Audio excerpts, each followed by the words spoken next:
Good evening. Welcome to the Big Story. I'm Regina Lay. I'm Gretchen Ho. And I'm Shawn Yao. Tonight's big stories. After much drama over the scheduling, Rodrigo Duterte finally faces the House Quad Committee, trading barbs with lawmakers and losing his cool at former Senators Leila de Lima and Sonny Trillanes. During the hearing, Duterte challenged the International Criminal Court, hurry up with your investigation into the drug war and get him while he's still alive. Over at the other side of town, his daughter, Vice President Sara, was at the Senate for the deliberations on her OVP budget. Senators passed the House version without asking a single question.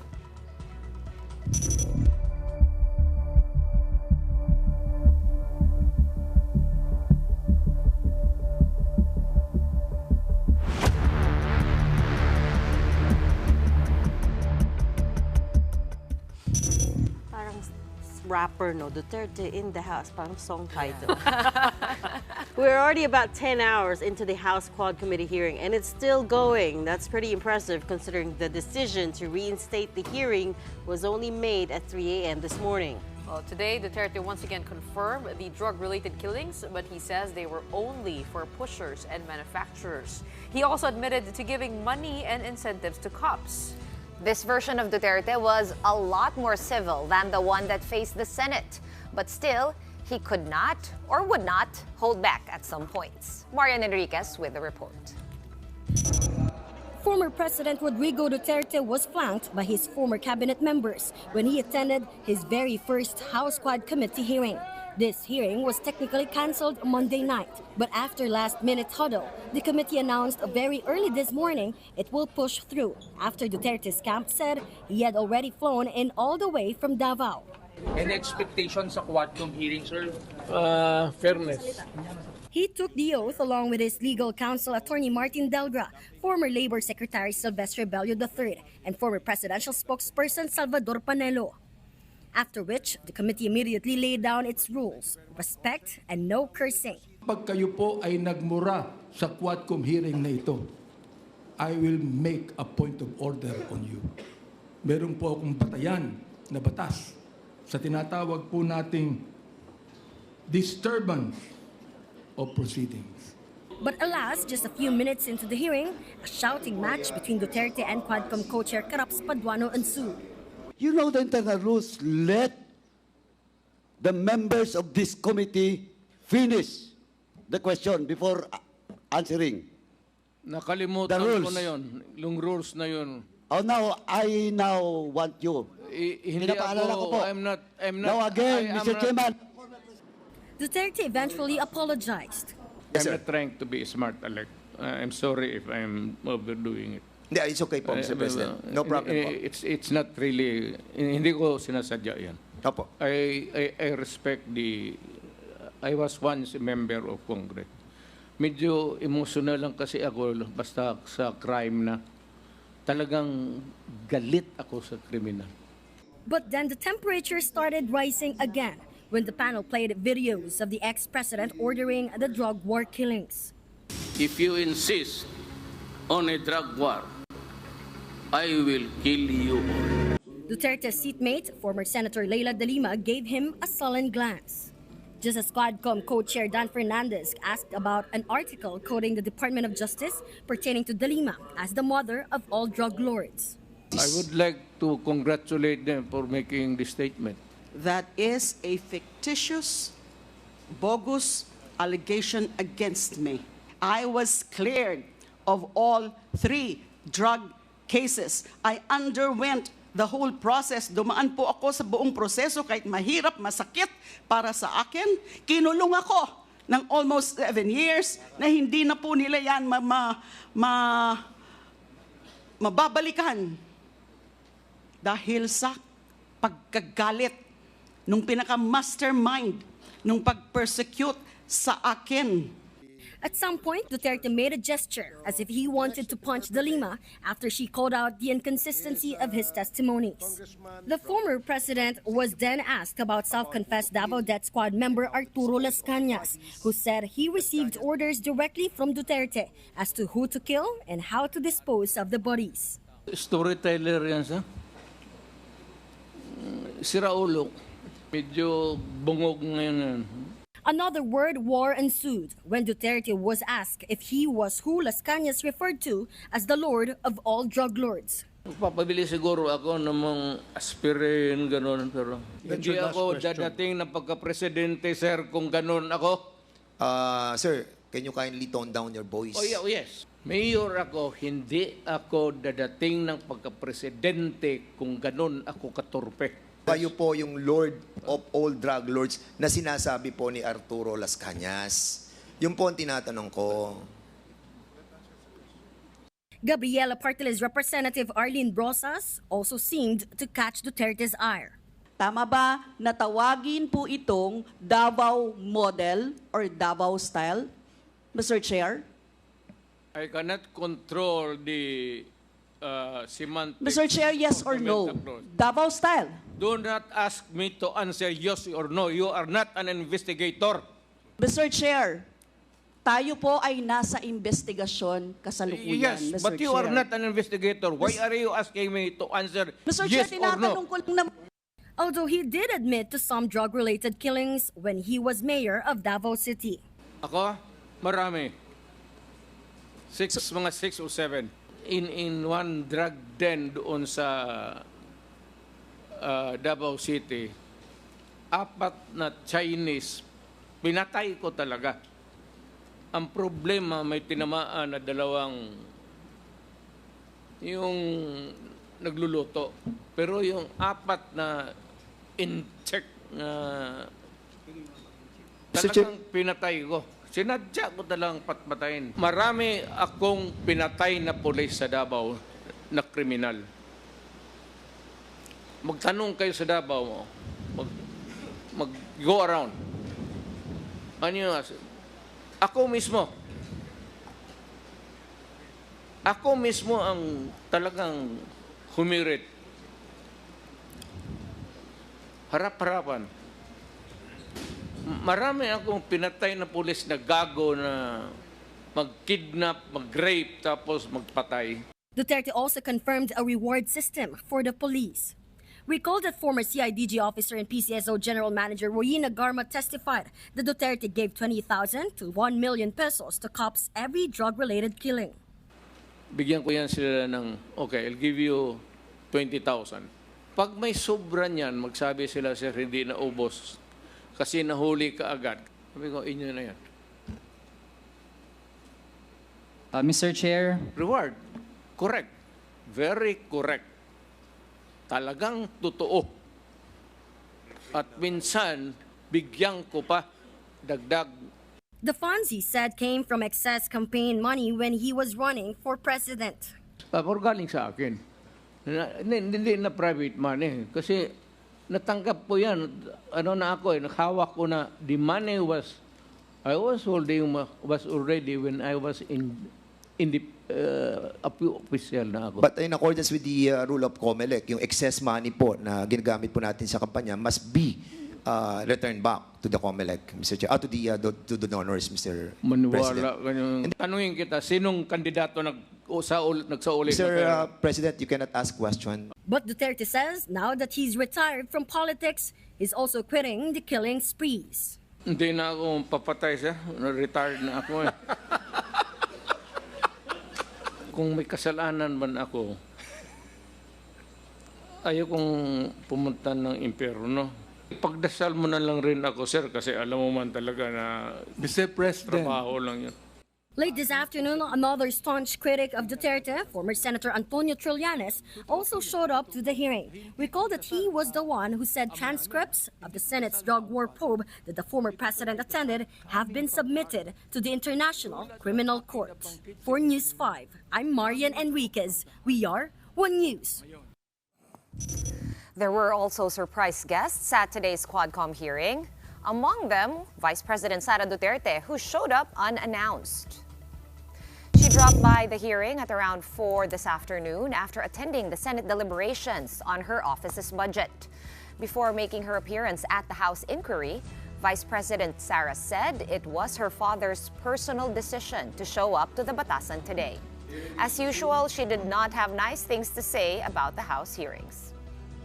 I do not expect fairness makikita natin na kahit unconstitutional na, yung rules ay ginagamit pa rin. Kahit wala sa rules, ay gumagawa sila ng rules as they go along, as they do their hearings. Meanwhile, the vice president didn't catch this part. Her father telling the International Criminal Court to hurry up with its investigation into his drug war. The ICC does not scare me a bit. They can come here anytime. Bigyan mo ako ng pera, ako nang punta ng ICC doon. Ako na mismo magpa-imbestiga doon. Ang tagal nila, hurry up. Kasi baka matanda na ako, mamatay ako. Malacanang has responded to this through a statement from Executive Secretary Lucas Bersamin. He says, and I quote, "If the former president desires to surrender himself to the jurisdiction of the ICC, the government will neither object to it nor move to block the fulfillment of his desire. But if the ICC refers the process to the Interpol, which may then transmit a red notice to the Philippine authorities, the government will feel obliged to consider the red notice as a request to be honored, in which case the domestic law enforcement agencies shall be bound to accord full cooperation to the Interpol pursuant to established protocols."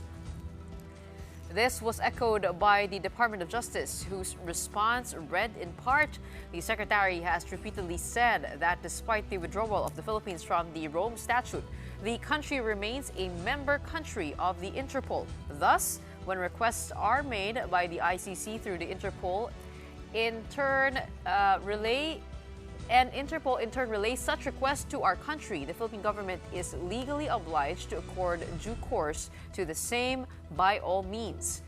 For his part, Senate President Cheese Escudero doubted that the ICC investigation can be hastened. He also repeated that the decision to rejoin is entirely on the President and that the Senate's only role is to ratify any treaties. Paano ulit i-operationalize ni Pangulong Duterte na madaliin yung ICC, siya yung umalis doon? Hindi sinasabi ko lang. Paano? Hindi na bahagi ang Pilipinas ng ICC dahil sa kanya. Tapos ngayon, papamadaliin niya yung ICC?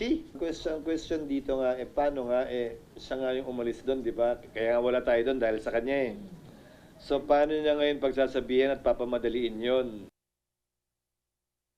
Up next, the Office of the Vice President budget for 2025 gets the Senate's nod, and in no less than 10 minutes. How? The details when the big story returns. Keep it here.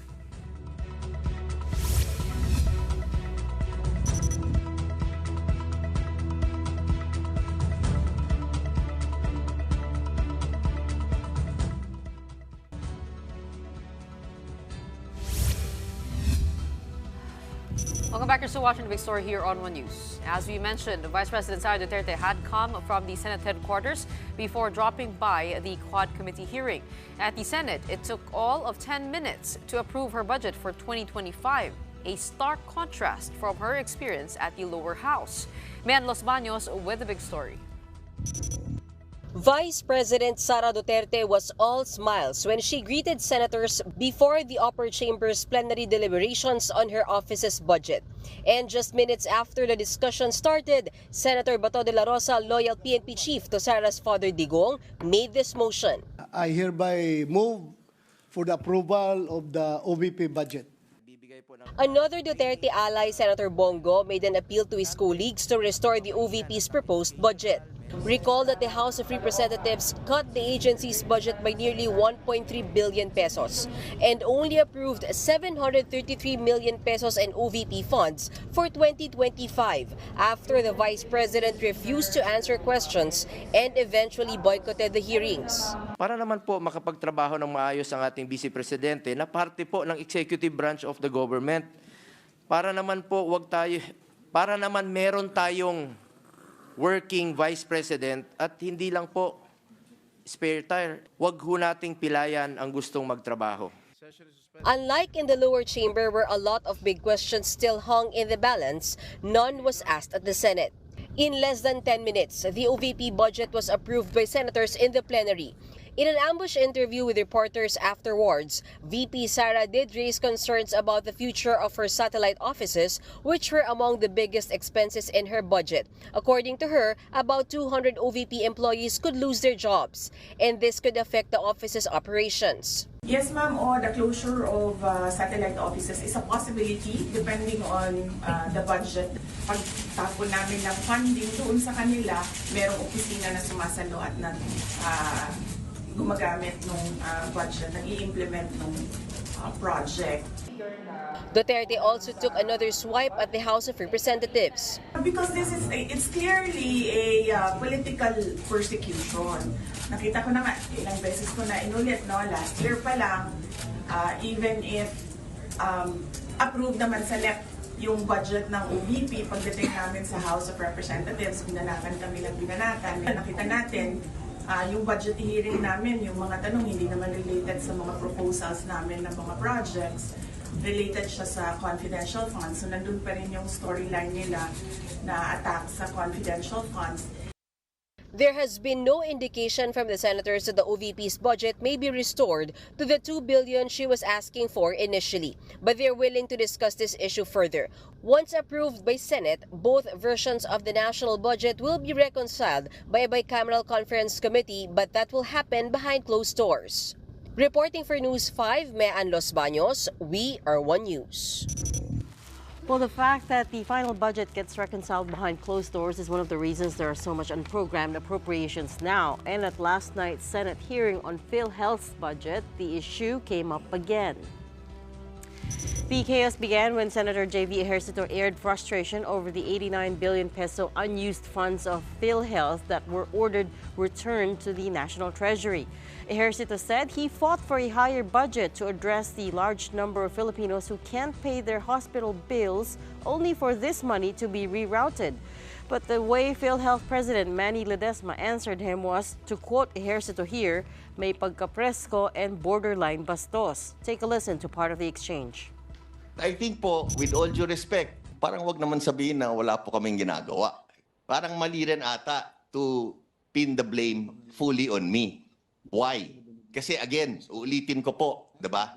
Itong pera na to, it was piling up through the years. Hindi naman this is all accumulated through a long period of time. I think it's wrong to point the finger at me. Sabi mo, wag ikaw ituturo. But sino ituturo namin?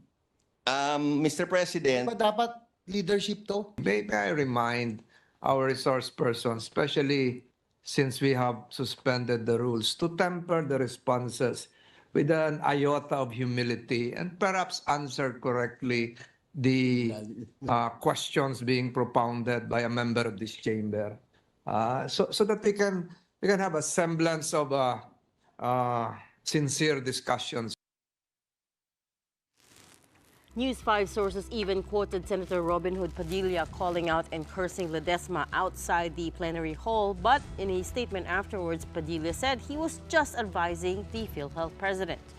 The debate ended in the failure of the Senate plenary to pass the budgets of PhilHealth and the Department of Health, but the Senate was quick to clarify that it wasn't because of the way Ledesma answered the panel, but because there are still other senators scheduled to question him regarding the budget on Monday, November 18. The House Quadcom meeting is I don't still even know where to ongoing. begin. So the father-daughter duo at the legislative chambers today, although it was a lot less drama over at the Senate today. It was over and done with, and nobody asked the question. What I was No, the drama supposedly happened outside the plenary hall, right? Well, that's according to our report and the sources. Oh, you mean Saw, like, the with tip. PhilHealth? No, With the PhilHealth, PhilHealth with hearing PhilHealth, was last yes. night, but today I'm talking about the OVP budget hearing, which she breezed through in Senate. But 10 minutes. 10 What I was minutes. surprised with was the quorum over at the House Quad Committee hearing. They were able to really hold their ground that the president should not say any profanities. You mean you're happier at how it was? You can the say term it, the moderation was better. Yeah. The moderation was a lot better. Was a lot than better. what happened over at the Senate. Right. We did see though. Because now he's not rambling. And, And they're quick to, suspend the hearing for a minute and when things get a little bit hot too heated, and spicy. yes. However, there are still some bits and pieces, some video that made it online. So let's you guys just look for try that. to process some of these, as we were just saying, the two of them at the upper house and lower house today. We have with us tonight party list representative, ACT Teachers Party List representative, Franz Castro, who was also at the hearing. She joins us now live over the phone on the line. Good evening, Congressman Castro. Can you hear me okay? Yes, good evening, and to your viewers. Good evening, Congresswoman. Thank you for stepping away from the hearing for us. I know everybody's there right now, but we just wanted to get a better sense of what's going on. So ito na nga, after much ado, President Duterte, former President Duterte, is finally here. It's been 10 hours since the hearing started. Are you satisfied with what you've been, the kind of answers that you've been getting over in the hearing today? And what stood out for you? Well, kami naman ay natuwa at dumating siya. For how many notices, even in the previous committee hearings in the human rights, we've been calling her, we've been calling him. Ngayon ay dumating naman siya. So maganda naman at maibigay niya rin yung yung kanyang position on the different statements provided by the previous resource person. So, better na makuha talaga natin yung truth. So you feel like you're getting more answers this time around? He's giving you more details? Kasi yung, for instance, in some of the issues like with the reward money, parang hindi pa rin masyadong clear what the system, what the structure is like. But is it now more clear to you guys over there? Yes, more or less naman hindi lang din naman siya yung source, noong nung ating nung pinagkukuhanan natin ng sagot about the reward system kasi hindi lang naman si President Duterte at may iba't ibang mga resource person din. And I mean, nagko-collaborate naman at meron naman siyang pag-amin talaga na meron talagang mga reward. Over at the Senate hearing, he admitted to having a Davao death squad, although he had 3 definitions for that. And also he admitted to urging criminals to fight back, which was a huge revelation. Dito naman po sa House hearing, ano po para sa inyo yung mga pag-amin na nagawa na niya that can help build up a case against the former president? Yes, yung mga pag-amin niya on yung mga pinapatay niya, Yung sabi ko nga dumami, 30,000 more or less yung biktima ng AJK sa war on drugs. And yet there are not a single of yung mga drug lords, yung mga smugglers, yung mga big fish, yung may mga manufacturer ng shabu. And even yung kanyang kaibigan, close friend, economic manager niya before, na si Michael Yang, na sinasabi ng mga resource person na involved sa drugs, ay hindi naman niya nakasuhan. Pero ito nga, marami siyang mga incriminating statements. Like yung sinabi niya na meron daw siyang inuhulog sa dagat or sa sea, yung mga drug lords, pero hindi naman niya napapangalanan. Pero tingin natin sapat na to, para mismo sa kanya, inaamin niya na wala talagang due process, wala talagang rule of law sa panahon niya. But Congresswoman, as far as Michael Yang is concerned, sabi po ni Duterte, he insisted that he's not a drug lord, that he's not involved in the illegal drugs trade. And I remember he challenged Congressman Raul Manuel to produce evidence, which obviously is, a defense tactic. But what do we make of these statements na sometimes sasabihin niya, I was just exaggerating, or yung mga inconsistencies in the testimony, for instance? Siyempre, we will going to process yung lahat ng mga testimonies, lahat ng mga revelations dito para makapag-come up tayo talagang conclusion. Pero marami talagang mga witnesses natin na nagsasabi, and even former Senator Trillanes ay sinasabing involved itong si Michael Yang at iba pang mga Chinese na drug lords na malapit kay Duterte. So, yun ay maipaprocess pa sa mga susunod na mga hearing. Actually, yung sinabi niya kay Michael Yang is hindi daw Yang, at kung drug lord siya, sana pinapatay niya na. Exactly. Come with me and watch it, and a murder. He used the term murder. Yes, sabi niya sa sagot niya sa akin, no, kapag meron daw na ebidensya na magpapatunay na drug lord or may kinalaman sa droga si Michael Yang ay papatayin niya raw.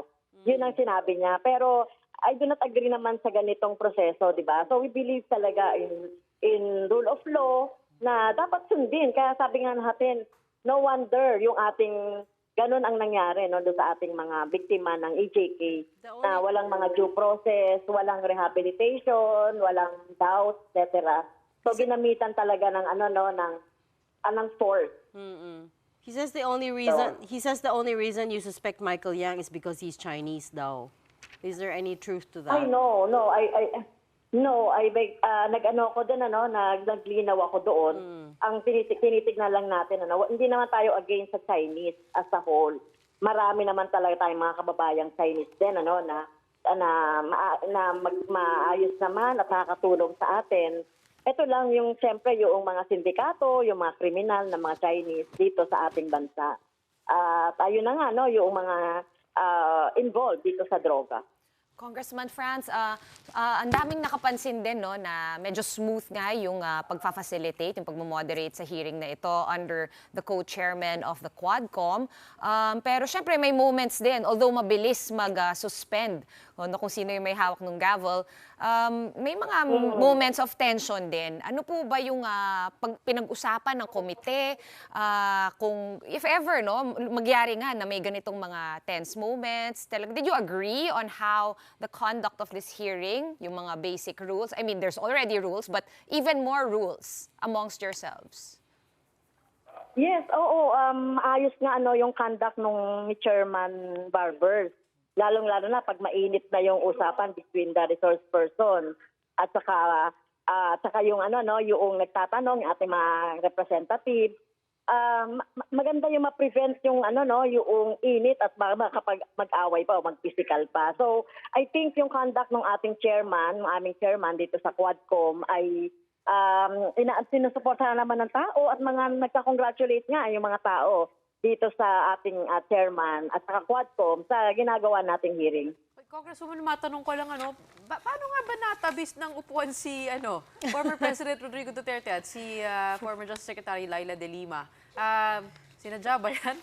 We were just saying, kasi sa Senate, one person away. Medyo awkward naman. Parang gusto na pong suntukin ni former President si Batuhan ng mic. Hindi ko alam yung umpisa kung paano sila nagkaupo na nagkatabi sila.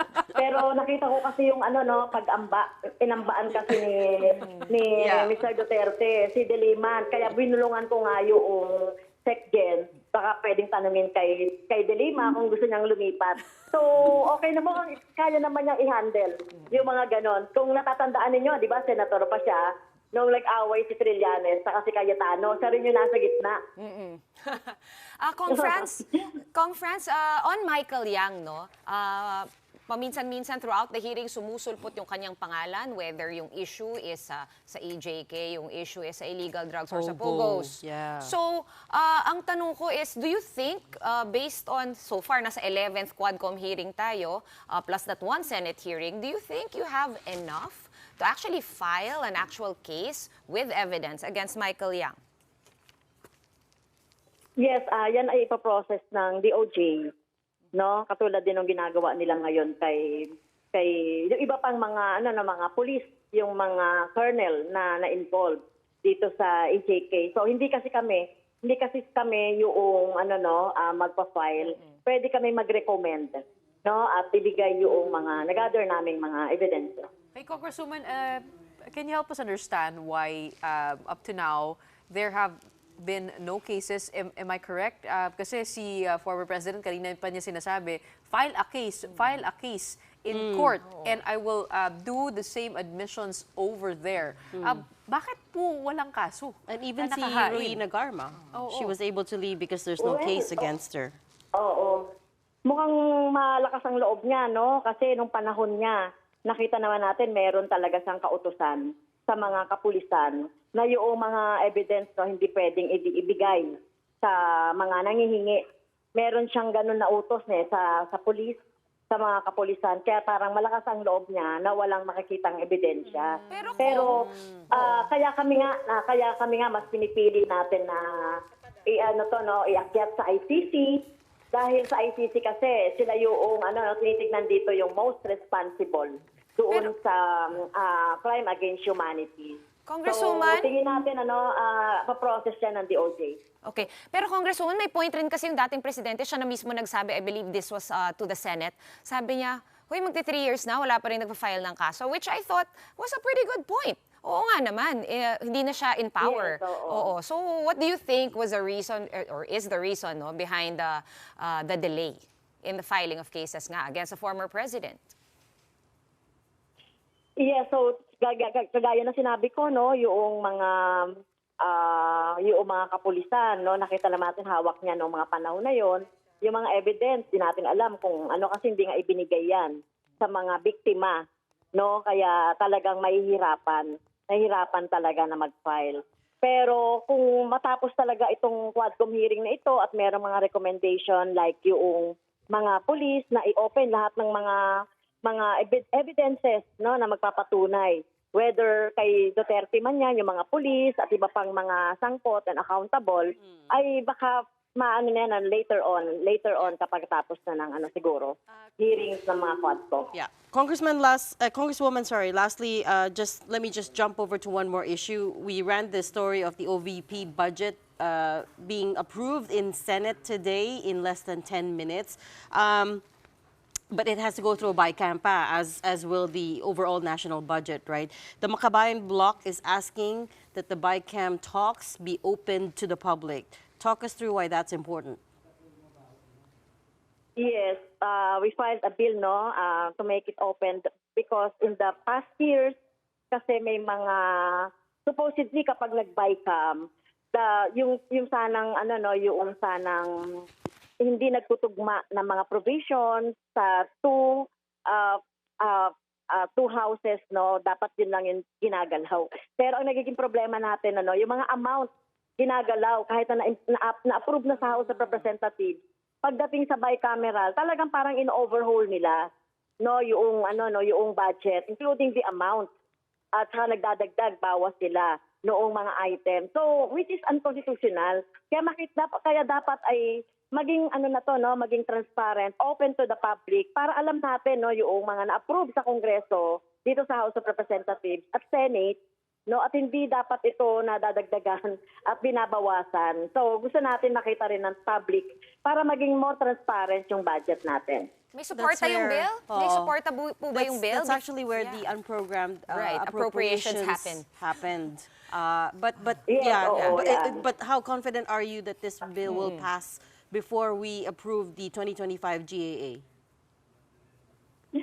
Well, syempre, matagal na naming proposal to, suntok sa buwan, pero at least nakikita ng taong bayan na tayo ay talagang consistent dun sa panawagan natin na maging transparent yung pagdinig dito sa budget. Be it confidential, be it UA, no, lahat talaga dapat ay i-open sa ating taong bayan para makita naman ng taong bayan kung paano pinoproseso sa BICAM yung budget. Okay.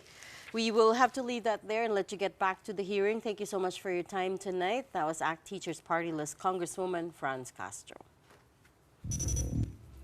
Pausing now for a quick break, but right after that, floodwaters have yet to recede in dozens of barangays in Cagayan Valley, leaving thousands of residents homeless. We'll be getting live updates on the ground when the big story returns. Stay with us.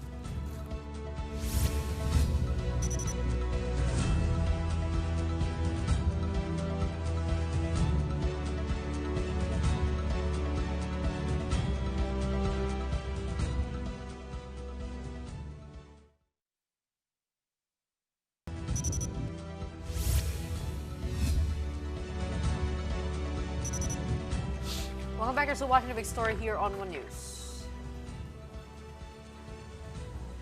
Whole barangays in the Cagayan province are still flooded after heavy rains from tropical cyclones Christine, Marce, and Nika have hit the province. A problem for thousands of residents who remain in evacuation centers. Let's get an update on the ground from News 5 correspondent Brian Basa, who is in Tuguegarao, Cagayan. Brian, Tuguegarao is among those hit by massive flooding in the province. How is the situation right there? Hi, Regina, Gretchen, and Shawn. We are talking about some 5,000 residents who are affected by the floods. Almost 3,000 of them are in evacuation centers. Yung iba are seeking shelter sa mga kakilala nila, their neighbors' houses, yung mga mas matataas ang bahay. Tapos they come from 31 out of 49 barangays in Tuguegarao. So ibig sabihin, more than half or para mga 60% of the city got flooded. Tapos iba-iba yung level ng floods dyan. The nearer a barangay is to the river, the deeper the flood gets. So, for example, nakapunta tayo sa Centro Jess, isa yan sa mga low-lying areas sa Tuguegarao City, umabot sa hanggang bubong ang flood. Dito naman, for example, where I'm standing now is Libag Norte, Kapatan. Medyo bumaba na yung flooding. Kanina medyo may tubig pa rito, but now we are stepping on land. Kita natin yung semento. So we're expecting that to subside over the next few hours. So yes, iba-iba ang level ng floods depende sa kung gaano sila kalapit sa Cagayan River. Ladies. Sana ang pinaka baga dun sa 31 out of 49, ilan doon yung talagang abot ng bubong, yung pagbaha? And also, is this a regular occurrence or is it at different levels this time around?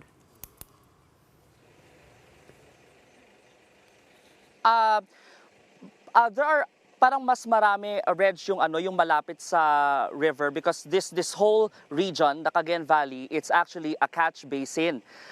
So mas maraming barangays ang nakasituate near the river. And let's also not forget that because this is an agricultural area, so mas marami talaga tayong makitang cornfields, rice fields. So of course, these types of soil, yung farmlands ay mas malapit talaga sa river, hence the flooding.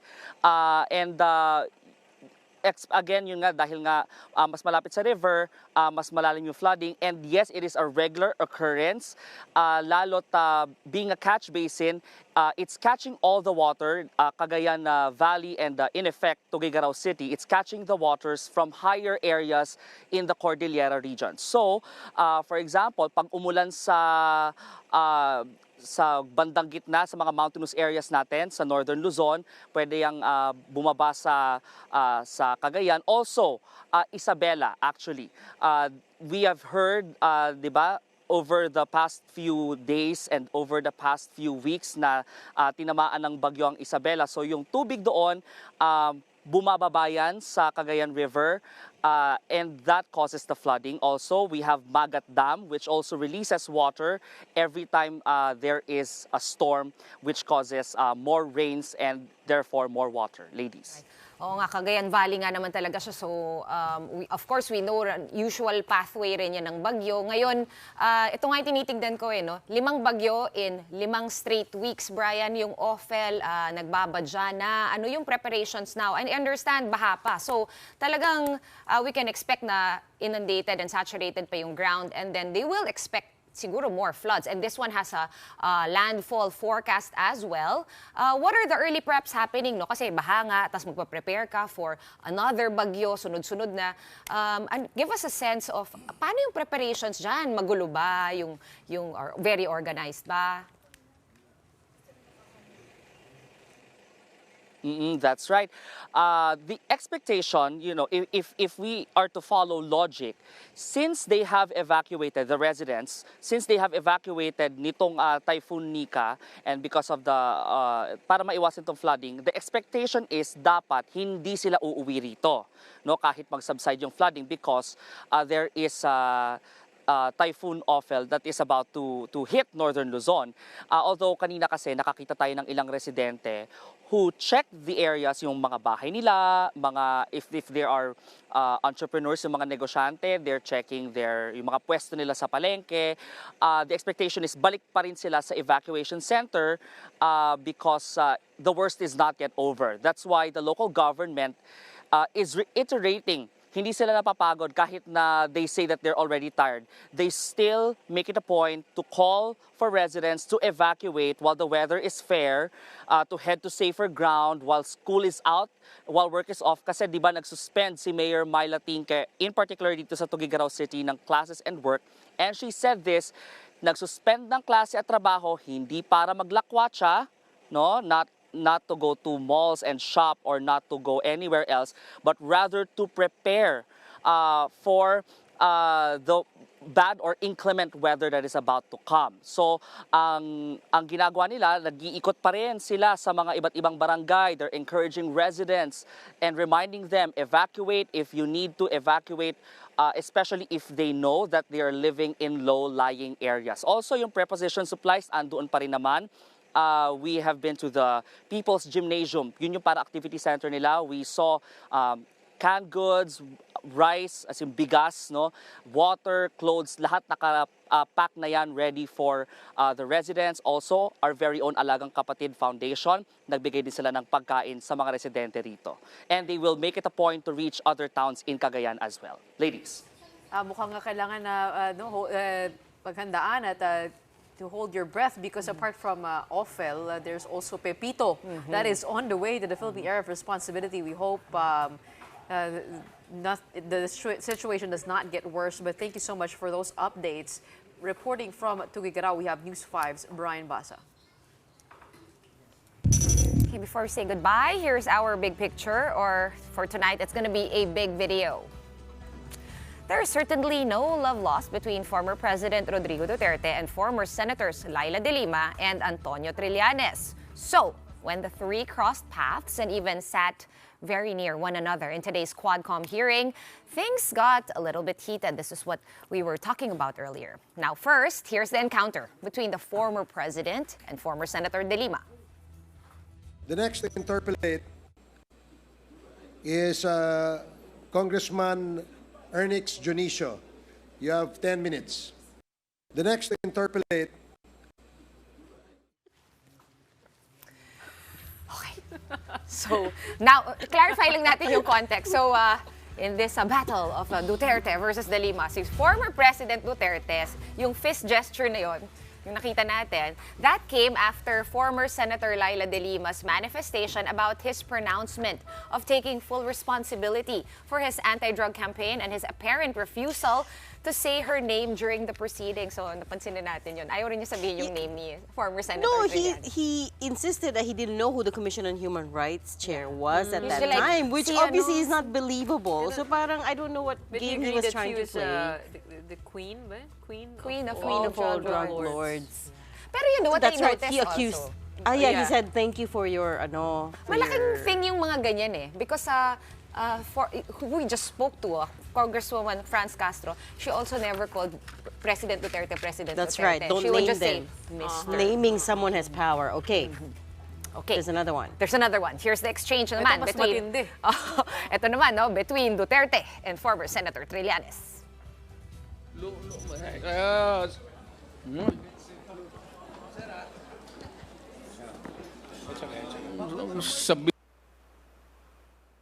That would be Duterte's mic. Parang versus Trillanes. Ang daming naipon na galit doon sa kanyang pag-aamba. Okay, so linawin lang natin muna, Gretchen, kung kailan ba nangyari itong Duterte's mic versus former Senator Trillanes. Now, that mic incident happened after the exchange between former President Duterte and Trillanes on Trillanes' accusation that drug money flowed in the Duterte family bank accounts. Now, when Deputy Speaker J.J. Suarez from Quezon challenged Duterte to sign a bank secrecy waiver within the day, no, bago matapos yung hearing, tinanong ng dating presidente, anong kapalit?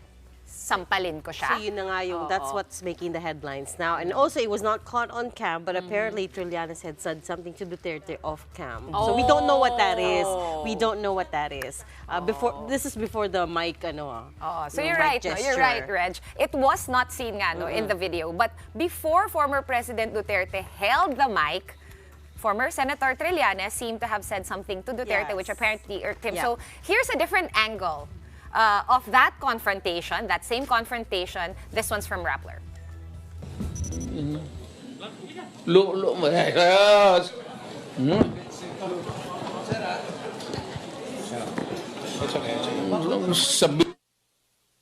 Dapat marami tayong mga camera dyan, o iba't ibang angle. Parang sa basketball 360 cam dapat. Actually, maybe we should, maybe they should not have put them side by Tapos side. Sa NBA, meron mga mic yan lahat para naririnig mo yung mga conversation. Commentary. That's right. When the referees talk to each other, sometimes you can hear. Sometimes they'll up the audio. So nothing. Or we can call Father Flavi, who was right in between Or them. we could call former ask Senator Laila de Lima, who looked really concerned, by the way, nung tumayo si President Duterte. Yung mukha niya parang, oh my God. Ewan ko lang, I wonder if this will extend to, sabi, 10-day marathon? I don't know if that's going to happen. But certainly it's becoming a marathon hearing because it is still ongoing. And well, it's only 9 o'clock. Getting a marathon. We are getting a marathon, as promised, and we've learned to expect There's a lot of action as well. Right, but for and those... some surprise guests. Former Senator Trillanes was not... I don't think he was expected there as well. Invited, pero we didn't expect him. Hapon na siya dumating after lunch, right? And bandying about those bank documents. Pati nga, nagulat nga ako, pati si Congressman Paduano, tinanong siya, teka lang, paano mo ba nakuha yan? Yes. Kasi, I guess lots of things still to unfold. But hopefully no more throwing incidents, no? Hopefully no one gets hurt tonight. Hopefully no one gets hurt. And for those who need a quick break, maybe try some sports news because that's it from the big story tonight. Kala ko sa sports ko lang makikita yung mga taunting, tsaka yung mga mga ganun. Tapos yung kailangan i-hold back.